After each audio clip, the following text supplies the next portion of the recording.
નમસ્કાર, good morning. હું શાહીન. આપ જોઈ રહ્યા છો સ્પાર્ક ટુડે ન્યૂઝ. મોર્નિંગની શરૂઆત કરીએ ન્યૂઝપેપરથી, સ્પોન્સર્ડ બાય ચહલ એકેડમી. હવે નજર કરીએ ગુજરાત સમાચારની આજની મુખ્ય હેડલાઇન્સ પર. ઇઝરાયેલ ઈરાન યુદ્ધમાં અમેરિકાની એન્ટ્રીથી હવે પરમાણુ યુદ્ધનો ભય. અમેરિકાનો ઈરાનના અણુ મથક ઉપર બંકર બ્લસ્ટર બોમ્બથી પ્રચંડ હુમલો.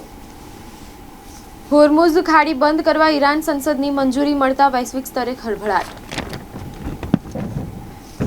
એરપોર્ટ પર વૃદ્ધે કરેલી મજાકના પગલે ભારે દોડધામ સર્જાઈ. બોમ્બ હોવાનું જણાવતા વૃદ્ધની અટકાયત કરી પોલીસને સોંપવામાં આવ્યા. અકોટા વિસ્તારના ક્લિનિકમાંથી તસ્કરો જૂના વાસણો, નળ વગેરે સામાન ચોરી ફરાર થયા. આ વર્ષે 420 બેઠકો સામે માત્ર 40 વિદ્યાર્થીઓએ પ્રવેશ લીધો છે. યુનિવર્સિટીની પાદરા કોલેજમાં શરૂ કરાયેલા બીએસસી હાયર પેમેન્ટ કોર્સ પર જોખમ. કાસામાલા ગેંગ વિરુદ્ધ દાખલ કરાયેલ ગુજસીટોકના ગુનામાં અકબર સુન્નીની જામીન અરજી નામંજૂર. ચોમાસુ ઇફેક્ટ. કન્સ્ટ્રક્શનનું કામ કરતા બિલ્ડરો અને કોર્પોરેશનના કોન્ટ્રાક્ટરોને નોટિસ. વરસાદી માહોલ વચ્ચે મતદારો ઉમટ્યા. વડોદરા જિલ્લાની ગ્રામ પંચાયત ચૂંટણીમાં 73% જેટલું મતદાન. હવે નજર કરી દિવ્યા ભાસ્કર ન્યૂઝપેપરની મુખ્ય હેડલાઇન્સ પર.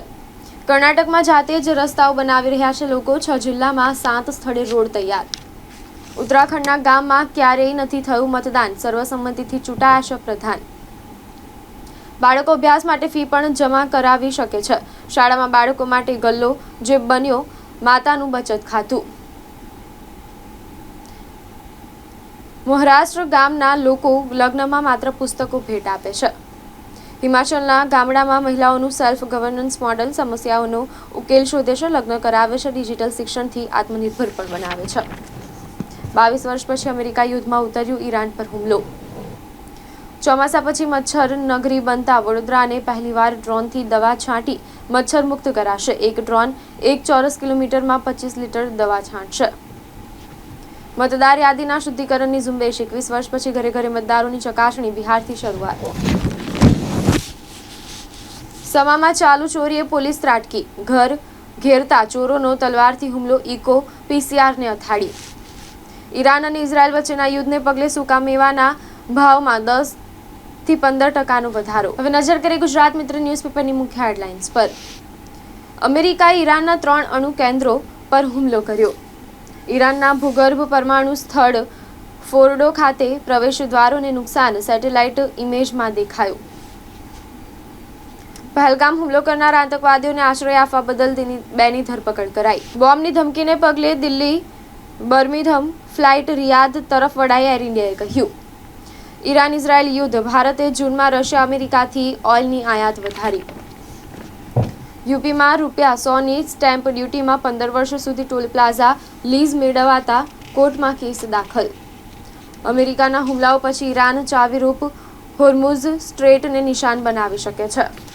દિલ્હી હવામાન વિભાગનું એક્સ એકાઉન્ટ હેક થયું. અનુચિત પોસ્ટ કરાઈ. લીમખેડાના યુવકની હત્યા કરી લાશ તરસાલી બાયપાસ રોડ પરના ખેતરમાં ફેંકી દેવાઈ. વૃદ્ધા પાસેથી ₹5.19 લાખના દાગીના પડાવી ભાગી જનાર મહિલા સહિતની ત્રિપુટી ઝડપાઈ. હવે નજર કરીએ લોકસત્તા જનસત્તા ન્યૂઝપેપરની મુખ્ય હેડલાઇન્સ પર. અમેરિકાનો ઈરાન પર હુમલો. 3 પરમાણુ કેન્દ્રોનો નાશ. ઓડિશામાં પૂરના પ્રકોપથી બાલાસોર જિલ્લાના 50 ગામો સંપર્ક વિહોણા બન્યા. દિલ્હી રમખાણો કેસની સુનાવણી ઝડપી બનાવવા ન્યાયાધીશની બદલી રદ કરી. મતદાર યાદીમાં ગરબડની ફરિયાદો. બિહારમાં વિધાનસભા ચૂંટણી પહેલા પંચની ડોર ટુ ડોર મતદાર ચકાસણી. એનઆઈએને પહેલગામ આતંકવાદી હુમલા કેસમાં મોટી સફળતા પ્રાપ્ત થઈ. પહેલગામમાં આતંકીઓને આશ્રય આપનારા 2 આરોપીઓની ધરપકડ કરાઈ. સફાઈના મામલે વડોદરા રેલવેના સ્ટેશન સુપ્રિન્ટેન્ડન્ટ સહિત 3ની બદલી. આજવા સરોવરમાં નવા નીર આવતા સપાટી 206.67 ફૂટ થઈ.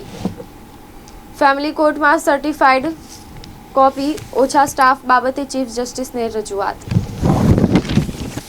વાઘોડિયા ચોકડીના ઓવરબ્રિજ પર શનિવારે વહેલી સવારે માર્ગ અકસ્માતમાં દંપતીનું મોત થયું હતું. હાઈવે લોહી તરસ્યો બન્યો. મહિલાનું મોત નીપજ્યું. કાસામાલા ગેંગના 9 સામે કોર્ટમાં ચાર્જશીટ કરવાની મંજૂરી. હવે નજર કરીએ સંદેશ ન્યૂઝપેપરની મુખ્ય હેડલાઇન્સ પર. ખામેની વર્સિસ ટ્રમ્પ. મધ્ય પૂર્વમાં વકર્યો જંગ. ઇઝરાયેલના 14 શહેર ખેદાન મેદાન થયા. અમેરિકી હુમલાના વિશ્વ કક્ષાએ પરિણામો આવશે. હવે મુસ્લિમ દેશો ટ્રમ્પથી નારાજ, ઈરાન પર હુમલા પછી ધમકી આપી. પીએમ મોદીએ ઈરાનના રાષ્ટ્રપતિ મસૂદ પેઝેશ્કિયાન સાથે વાત કરી. પેઝેશ્કિયાને અમેરિકી હુમલાની માહિતી આપી. પોલો ક્લબની ચૂંટણી, ડેમોક્રેટિક અને એસ જૂથ સામસામે. ચુસ્ત પોલીસ બંદોબસ્ત વચ્ચે 540 મતદાન મથકો પર મતદાન પૂર્ણ થયું. વડોદરામાં 218 ગ્રામ પંચાયતની ચૂંટણીઓમાં 72% મતદાન થયું. ચૂંટણીમાં વોટ આપવા છતાં મોત મળ્યું. સંતરામપુર નજીક તુફાન ટ્રેલર અથડાતા 4 શ્રમજીવીના મોત નીપજ્યા. ધોરણ 10 અને 12ના 2.8 લાખ વિદ્યાર્થીઓની પૂરક પરીક્ષાનો આજથી પ્રારંભ. નિઝામપુરાના વિનોદચંદ્ર પછી પત્ની ઉષાબેનની પણ અંતિમ વિધિ કરાઈ. પ્લેન ક્રેશ દુર્ઘટનામાં 27 યાત્રીઓના મૃતદેહોની સોંપણી પૂર્ણ થઈ. હવે નજર કરીએ ગુજરાતની અસ્મિતા ન્યૂઝપેપરની મુખ્ય હેડલાઇન્સ પર. અમેરિકાનો ઈરાનના 3 એટમી ઠેકાણા પર બોમ્બમારો. અમેરિકાના હુમલા બાદ ઈરાનના રાષ્ટ્રપતિ સાથે પીએમ મોદીની ટેલિફોનિક વાતચીત, શાંતિ સ્થાપનાની અપીલ. ચૂંટણી પહેલા જદયુનું નિવેદન, અમે કોઈના પર નિર્ભર નથી અને નીતિશ વગર સરકાર નથી. સ્ટ્રાઇક સમયે કેવો હતો વ્હાઇટ હાઉસનો માહોલ? અહીં બેસીને જ ઓબામાએ લાદેનને માર્યો હતો. ટ્રમ્પે સિચ્યુએશન રૂમમાંથી ઈરાન પર હુમલાનો ઓર્ડર આપ્યો. પાકિસ્તાન સમજી ગયું કે તે કંઈ પણ કરશે તો સજા પણ મળશે, જયશંકરે કહ્યું. ગુજરાત રાજ્યમાં સરપંચનો રણસંગ્રામ. અરવલ્લીમાં સરપંચના ઉમેદવાર પર હુમલો, ઉત્સાહભેર મતદાન થયું. સાબરકાંઠાના ખેડબ્રહ્મામાં 12 કલાકમાં 10 ઇંચ વરસાદ, ચોમેર પાણી જ પાણી. રૂપિયા 3.66 કરોડની છેતરપિંડીના માસ્ટર માઇન્ડને ઇન્ટરપોલે દબોચ્યો. બનાસકાંઠામાં મેઘ કહેર, ઘરોમાં કેડસમાં પાણી ભરાયા, હજુ ભારે વરસાદની આગાહી. સંતરામપુર બાયપાસ રોડ પર સર્જાયો ગમખ્વાર અકસ્માત, 2ના મોત, અનેક લોકો ગંભીર ઇજાગ્રસ્ત થયા હતા. તો આ હતી અત્યાર સુધીના ન્યૂઝપેપરની મુખ્ય હેડલાઇન્સ. વધુ અપડેટ્સ માટે જોતા રહો સ્પાર્ક ટુડે ન્યૂઝ.